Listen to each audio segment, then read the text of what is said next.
How to fix Moto G96 won't send text messages.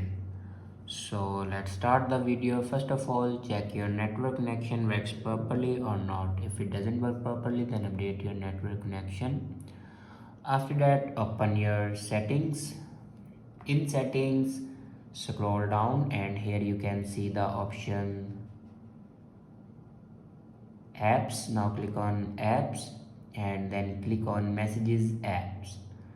Now click on storage and cache and here you can clear the cache memory of messages app.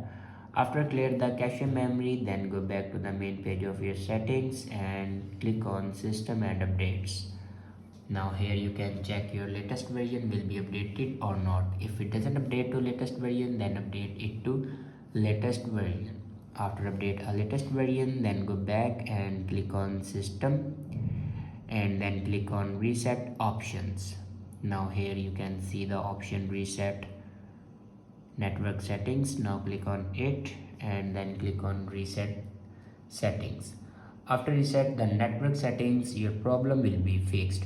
I hope this video is helpful for you. Thanks for watching.